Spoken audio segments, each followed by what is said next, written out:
Tackling a check engine light concern can be a source of opportunity or a source of frustration. It really depends on how comfortable you are when it comes to troubleshooting diagnostic trouble codes.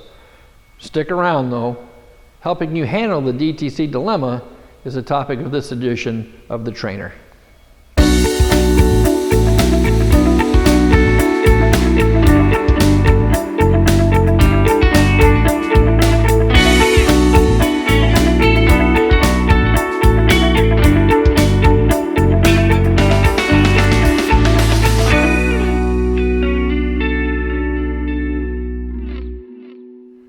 Troubleshooting diagnostic trouble codes as they are stored in the engine control module or powertrain control module need not be a task that's daunting. It's something that you can handle if you have a good solid foundation and understanding of exactly how the ECM does its job. And that's where we're going to start in this series of videos, talking about how an ECM thinks. The role of the ECM is a very simple one. It's concerned primarily with what's coming out of the vehicle's tailpipe. It's all about emissions. Over the years, these standards have become increasingly tighter and more stringent. And what we've seen on the technology side of the engines that we deal with are engines that are pretty much hot rods. I mean, they have technology that's made them much more efficient, producing more power per liter. They're burning the gas much more efficiently, and of course that means there's less to be passed out of the exhaust. So the ECM's role is to keep an eye on all the various engine management systems, anything that's going to impact the emissions level of the vehicle that it's in charge of controlling. And if it discovers an issue, its job is to let the owner of the vehicle know that. How does it do that? It turns on the check engine light. That's the warning to the owner of the vehicle that, hey, there's something amiss that's causing your car to not run as efficiently as it once did. You need to take it to your service center to find out what the real problem is. The ECM isn't going to be able to tell you exactly what the fault is, but it is going to be able to provide you with the information that you need to isolate the cause. Now let me start off by saying that don't be overwhelmed by the fact that you're having to work with a computer. I mean, you should be over that by now. Cars are coming equipped today with literally dozens of computers on them, all connected through a vehicle network interface. We all know these terms. We've all dealt with these problems. But don't let that be daunting to you. And the reason I say that is that in the end, the computer on the car or the one sitting on your desktop at home is really not that complicated. It is a machine that really only recognizes zeros and ones, yeses and nos, ons and offs. And if we understand that it's not that complicated, we can start understanding more about how the ECM performs the tests and checks it does on the engine management systems on the car. The more capable we are of restructuring that information into tests that we can take ourselves in order to isolate, again, the underlying causes of the code that we're trying to troubleshoot. So we need to understand how the ECM performs the tests it does, so that we know what conditions we have to satisfy in order for that repair that we make to be successful. Now, the ECM first has a series of tests, maybe just one, maybe several, that are incorporated by subsystem. And here you can see a list on the screen of what we call the ECM monitors. Now, let me start off by saying that there are two basic kinds of monitors. There's the continuous monitor and the non-continuous monitor. What's the difference between the two? A continuous monitor is one that continuously runs the tests over and over again during any given drive cycle. And it's testing these systems under a variety of load and RPM conditions. The ones that are associated with the continuous monitors are the misfire monitor, the fuel monitor, and the comprehensive component monitor. Now all the others are listed as non-continuous. Non-continuous means that the test is only performed once per drive cycle. And sometimes it doesn't even complete the test if all the conditions required to execute those tests are not met during the time that the owner of the vehicle has started the car up, done her shopping, and come back home and shut the key off. One of the more common ones that can give you fits is the evaporative emission system, especially on some of the early OBD2 cars. There were some very specific conditions that had to be met. Many required that the vehicle had to sit for at least 8 hours before the test could begin. There had to be a certain amount of fuel in the tank.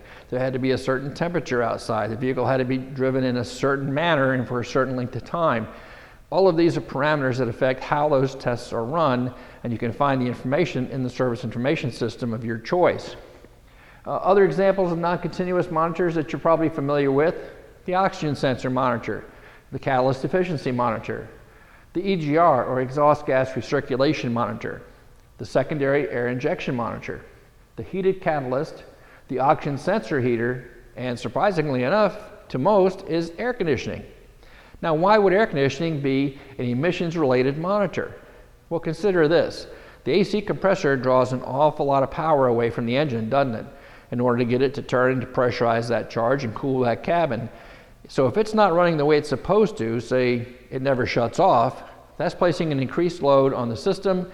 It's also causing the engine speed to be a little bit higher than it normally would be, and that's wasteful, isn't it? That's going to cause a loss of efficiency and could increase tailpipe emissions. So that's why we have that on the screen. Now, does every vehicle have all of these monitors? No. Some of the ones that you have on a vehicle that are not part of that particular vehicle system, when you look this list up in your scan tool, it's going to say not supported. That just means that this car doesn't use that type of system, so it's not there to be monitored. Okay, before we go any further, let me add a note here about continuous and non-continuous monitors. If you'll recall, I told you that the continuous monitors are only the misfire, fuel, and comprehensive component monitors. And these monitors are being checked constantly during any given drive cycle. So they're being checked under a variety of load and RPM conditions, which makes it critical for us as diagnosticians to check any freeze frame data that is stored related to these continuous monitor codes as part of our troubleshooting process. We need to know under what conditions the engine was being operated under or the vehicle was being operated under in order for us to successfully diagnose the cause. For example, if there's a misfire code recorded, you may get something very simple like a P0301, it's meaning a cylinder 1 misfire, but we don't know under what conditions that misfire occurred. Did it occur at idle with the engine cold, or did it happen at cruise speed with the engine hot? And we have to take what the freeze frame tells us with a little grain of salt, because we don't know, because it's locked in one single part of time, if that vehicle was being accelerated, decelerated, or being held at a constant throttle. So we need to take that into account as well as we're doing our troubleshooting. You know, the non-continuous monitors, not so much. When you look at the freeze frame associated with that type of code, typically all it's going to tell you is the same test parameters that you can read in the service information system as to what tests and how they're happening, when they're happening in the test procedure for that particular code. Okay, moving on to the next item on the agenda of exactly what type of testing methods that the ECM may use and those tests that are being incorporated in the monitors. Let's see, I don't want to get anybody confused here. The monitors are, again, a group of tests for a specific subsystem, whether it's the catalyst or the oxygen sensor or the electrical components on the vehicle, whatever they might be. And there can be a single test in that monitor, or it could be a group of several tests in that monitor. All of the tests have to run before the monitor will flag as completed or ready on your scan tool.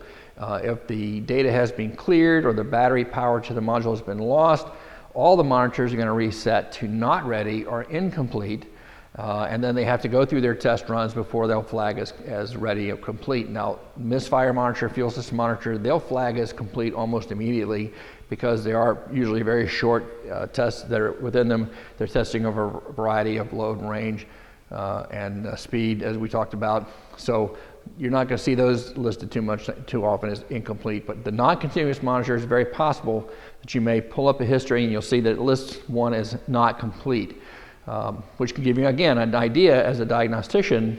If I have a code related to something like that, then any information I need is not there. It's probably been erased by the last guy to look at it. What it also can tell me is that if there is a code flagged, and one example is, say, an oxygen sensor heater code, for example, that prevents that test from passing, then there are other monitors that need that information to run their tests, specifically the oxygen sensor monitor and the catalyst efficiency monitor. So you have to go back to that service information system, again, like I said, so that you fully understand for the code that you're dealing with what are the criteria, what conditions have to exist, how is the test run, and as importantly, what other tests will not be run until that code is corrected. Because what often happens in the real world is that you get that code, the customer came in, successfully repaired, and then you send him on his way and only have him come back a short time later with the check engine light on again, because now that component can now contribute its test results to another monitor, which in turn fails and turns the light on, if you follow that with me, okay? Anyway, back to ECM testing methods. There's generally three things or three types of tests that the ECM is going to perform. One is very simple, it's electrical integrity test. It's going to check a circuit, whether it's an input or output circuit, for its electrical condition. Is there a short to ground? Is there a short to power, or an open circuit? The next one is the rationality test. Now, a rationality test is when the ECM is comparing a sensor input to another to see if the two make sense. In other words, if it's testing, say, the throttle position sensor, and it looks at the MAF or the mass airflow reading and compares the two, and they don't jive, they don't correspond, say the throttle position is showing a low throttle opening, but there's a lot of air flowing into the engine, it's going to set a code saying that there's a problem in one of these two systems that needs to be checked. Now, another one is the functionality test. Now, this is where the ECM actually operates the system, or even a single component, and then it looks for something to change to see whether or not that action actually occurred. A very quick example is an old Chrysler EGR test, when the ECM would actually open the EGR and then look for a shift in short-term fuel trim as a result of the shift in oxygen sensor signal when the EGR valve was opened. It would set a code if it didn't see what it expected to see. That's a functional test. Now, I want you to keep in mind, the examples I'm giving you are just that. These are just examples. You cannot use that very short descriptor you see on your scan tool as your only source of information when diagnosing these codes. Though the codes may be standardized, that's the one standardized under Global OBD2, the tests are not. The OEMs are free to structure their own testing methods for those codes. And that doesn't even include the manufacturer-specific codes that are part of the powertrain DTCs that you'll face. So you must spend the time up front to do your homework, check your service information system, and read up the code description, the criteria required, the conditions required, what other tests may be suspended until that code is repaired. And you can even take a look at the flow chart, but there I'm going to tell you to kind of read that with a grain of salt, because if you don't know what you're testing and why, even that flow chart could lead you off on a path that you really don't want to be on. Better yet, to understand how the ECM performs its tests so that you can create your own test in order to isolate the cause. And why? Because the ECM is your real customer when it comes to diagnosing a check engine light complaint. Yes, there's the guy or gal who owns the vehicle that's going to pay the bill, but unless you satisfy this guy, the next time he goes to perform the test on the systems, if your repair will not meet the requirements that it expects to seize, it will fail that test again, and it will turn that light right back on. Okay, that's a quick overview of how the ECM performs the test of the engine management systems, how those tests are grouped into groups that are referred to as monitors, understanding what it means when a monitor is ready or complete versus not ready or not complete, and certainly what it means when you see not supported. There's a lot more to come, but if you want to get ahead of the game, you can always go to motorage.com and type in Global OBD2 in the search window. You'll come up with a lot of resources that will help you in developing your DTC diagnostic skills. Now, one of the things that you're going to see in these trouble charts that you're looking at, and again, I refrain from using other than as an information source, is that when you get to a certain phase, you may see something that says replace the control module. Well, before you do that, one of the very first things you need to do is verify that the ECM is receiving good power and has good grounds. And that means more than unplugging a connector to see if a test light will glow. You really have to test this under load using a voltage drop procedure to make sure that it has a good power supply and a good ground supply. We're going to get into that next. Hang around. Are you looking to earn your ASE certifications? Well, go no farther than Motor Age Training.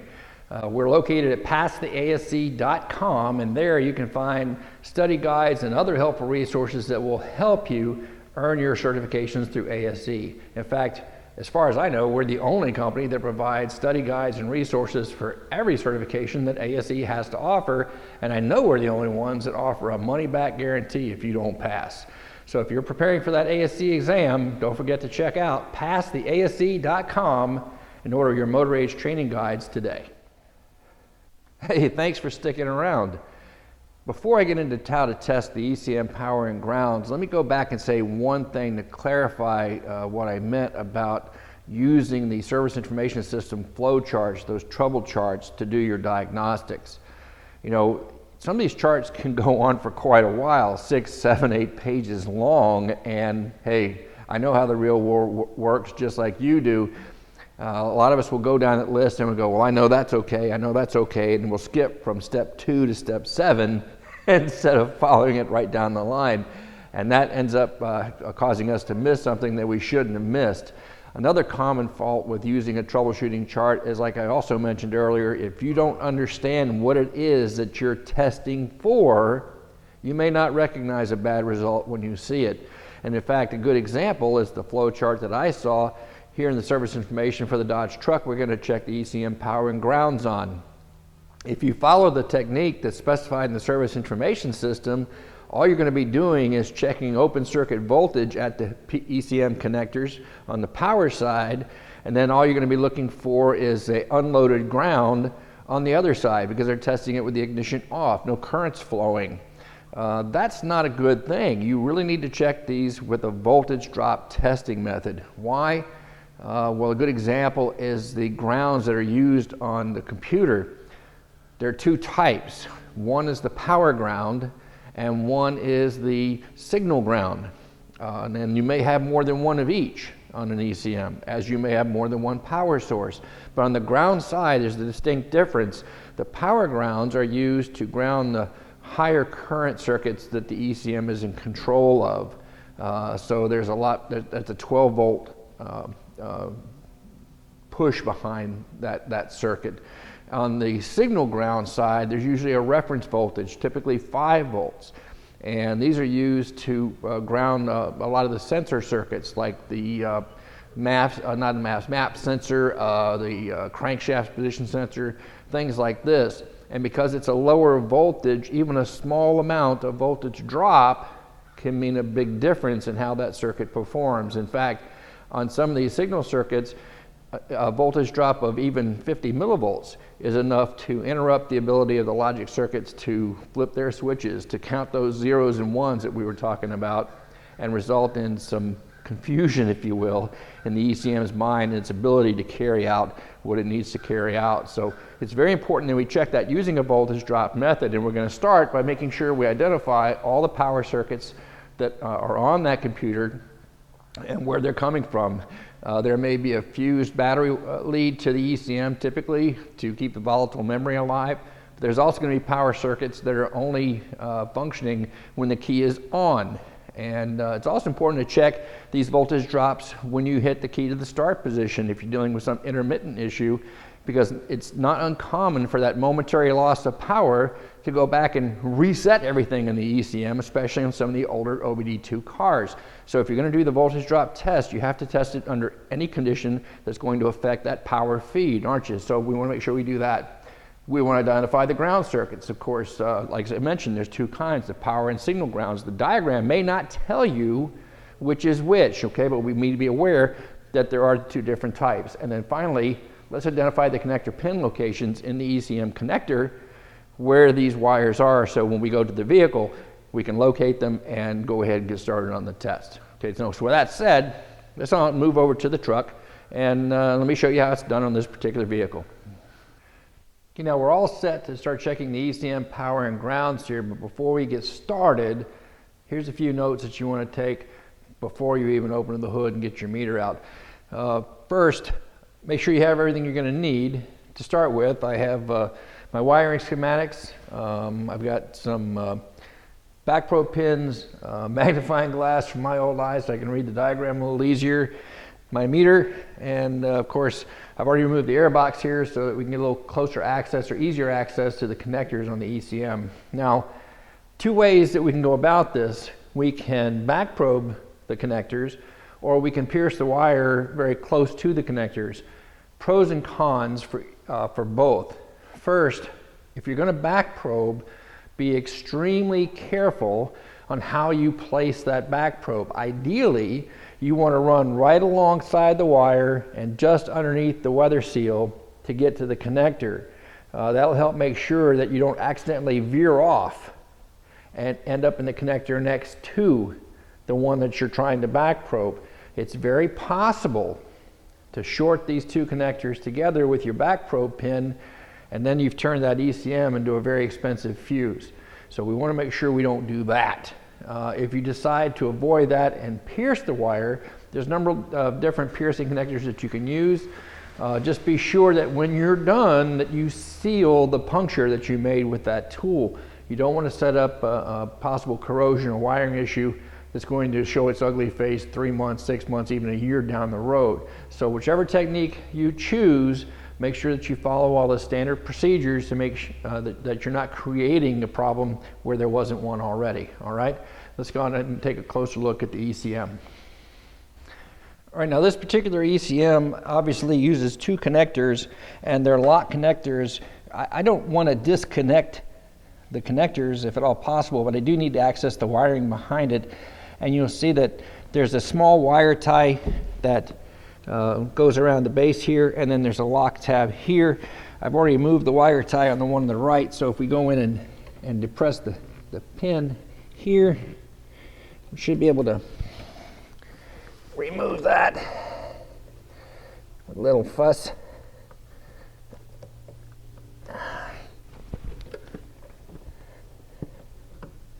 There we go.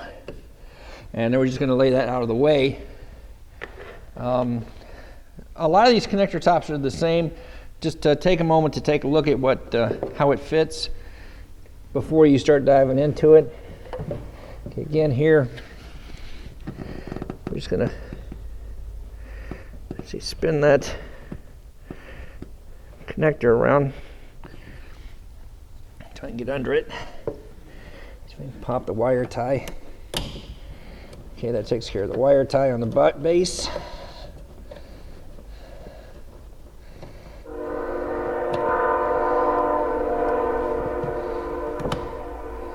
And then we have the pin at the top, just like the other side. See if we can get that. There we go. And we'll set that off to the side. Now we have the connectors exposed. Now, in my case, it was I didn't know which connector was which for the schematic, so I got to figure that out first. And the way I'm going to do that is I'm just going to take a look at the schematic here for a moment, and we'll find out which wires are in which corners, and then we can find out which connector is which and go from there. Okay, here's a little trick that you can use to help you in your identifying your connectors. Take a picture with your phone. Try to keep it all in the light where you can see it. I don't want to.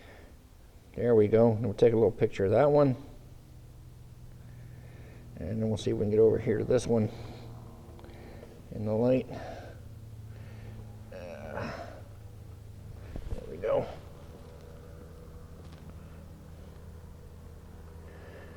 And then we can blow them up and use that to help us identify which connector is which. For example, we're looking at this one now. The pins are identified. On this one, we've got the one on the left. It looks like the upper right, can't quite make that out, maybe a 50 there. And a 24 on the bottom top right corner of that one.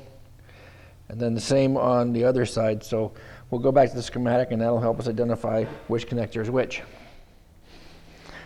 All right, so we've identified the connectors using the photographs that we took in the schematics. So we could actually see that this upper right corner has number 24 embossed on it. That happens to line up on the schematic with connector number 1's wire color. That's the blue here with the pink. So that's 1 through 24, and then 25 up through 48. And when we look at the socket that we want for this power grounds on this particular ECM, they're in pins 49 and 50, so that should be at the base of the third row, if we can get to that. Not too much fuss.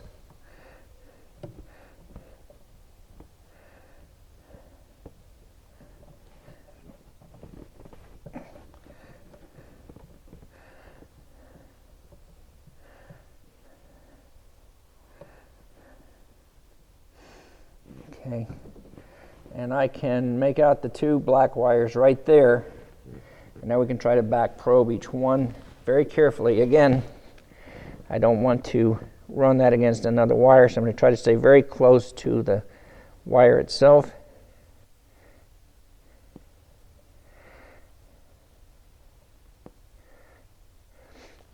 And now I'll connect my meter leads.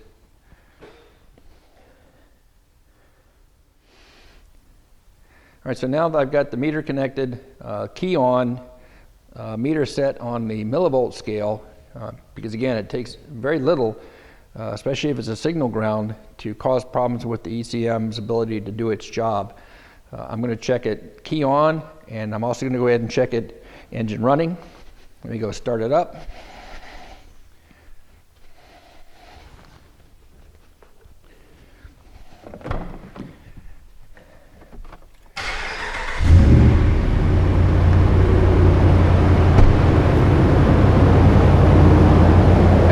Check it with both, because again, the power grounds are the computer's grounds for the higher current items that it's responsible for operating. And with the engine running, I'm measuring about 27, 28 millivolts, so that's like 0.03 volts. Not bad for the base ground. Not going to be overly concerned about that. If I saw that on the signal grounds and I'm having an issue I'm trying to locate, I think I would probably look at that a little harder. So we're going to do the same process as we just did for the rest of the grounds on this particular computer. I believe there's 5 of them we have to check, 2 system ground, power grounds, and then 3 signal grounds, and then we'll move on to the power. All right, now I apologize that you can't get a good picture of the reading on the meter. For some reason here overnight my screen kind of got damaged, but I can still make it out. It's reading 12.61 volts. I now have the back probe pin moved to the fused battery power lead to the ECM. Of course, this is the lead that is keeping the keep alive memory going. So there's always something going on in that circuit, right? There's always current, some amount of current flowing on that circuit. So the 12.6 reading could be open circuit voltage if there isn't current flowing, but I suspect there is. But just to be sure, again, just to be sure, we're going to go ahead and start the car, turn the key on, and then start the car and check the readings at those 2 operating conditions and see what changes.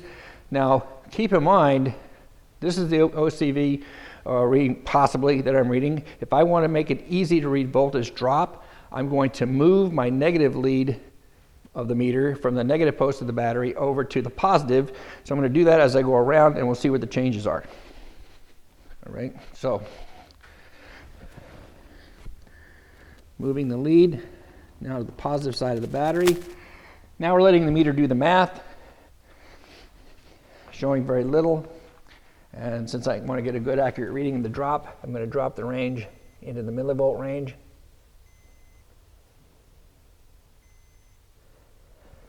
And now we're reading like 13 millivolts, which is very, very little. We'll go ahead and start it up, or rather turn the key on and then start it up. Okay, keys on. Double check the reading. slight increase, now reading 17 millivolts, 0.017 volts. And then we'll go and start it up.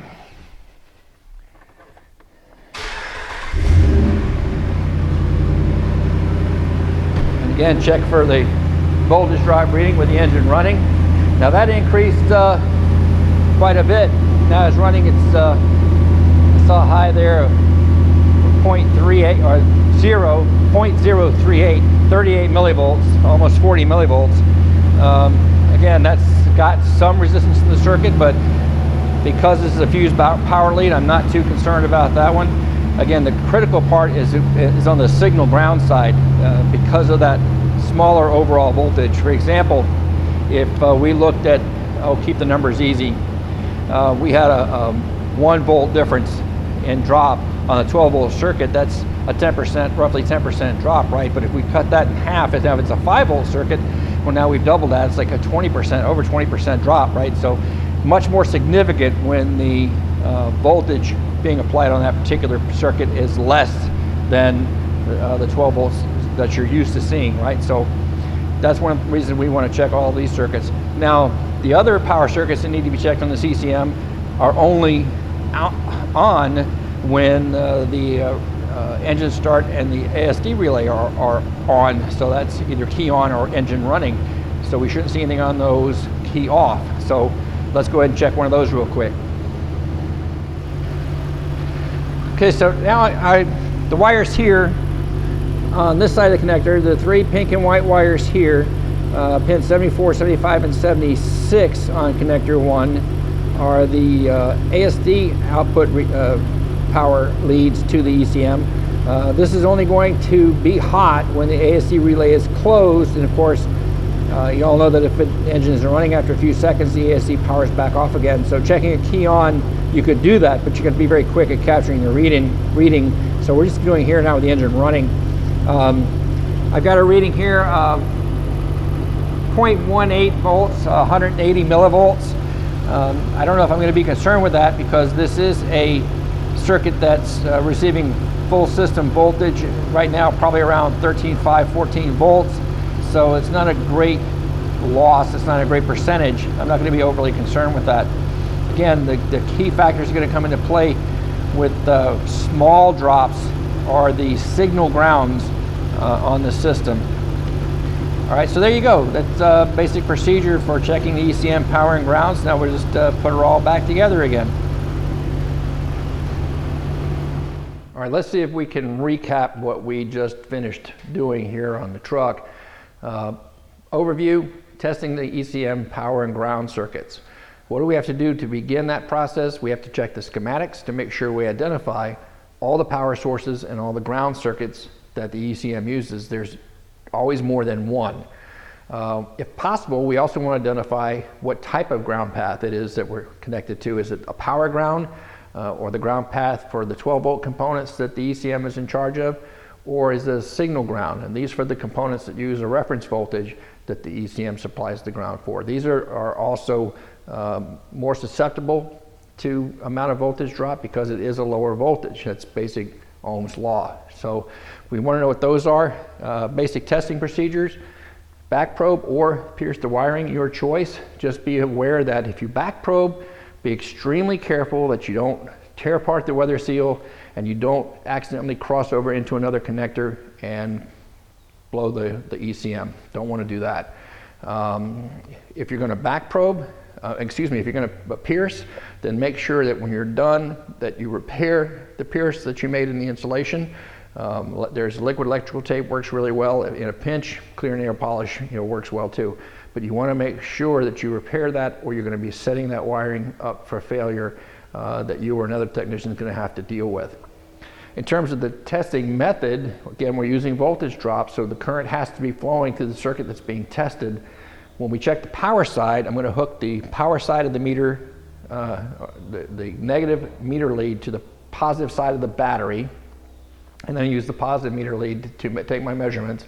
Any reading I get is the voltage drop that's occurring in that leg of the circuit. We're letting the meter do the math for us, if you will. So if I get a reading like we saw on one time as high as 0.20 volts or 200 millivolts, We have to consider what circuit we're on. Again, if it's a 12-volt circuit, or in the case of the ASD output circuit, closer to 14 volts, that's not a huge percentage. If it were a signal ground drop of 0.20 volts or 200 millivolts, well, that would kind of make me wonder a little bit more, because compared to 5 volts, that's a much more significant drop, all right? To check the ground side of the circuit, we simply have to move the negative meter lead to the negative post of the battery, and again, use the positive meter lead to take our measurements. And again, any reading that you see on your meter is the amount of voltage drop occurring in that leg of the circuit. Again, compare that to what it is that you're working on and the amount that you're seeing on your meter to determine whether or not that's something you have to pursue. That's going to do it for this edition of the Trainer. Thanks so much for watching. Next month, we're going to continue the process of helping you handle those DTCs that come into your shop by talking about the power that's available in just about every basic scan tool there is on the market, Global OBD2, and we're going to cover the first 5 modes that are available in that scan tool, so you'll know how to get the most out of them when you're applying them to a situation with a check engine light concern. All right? See you next time.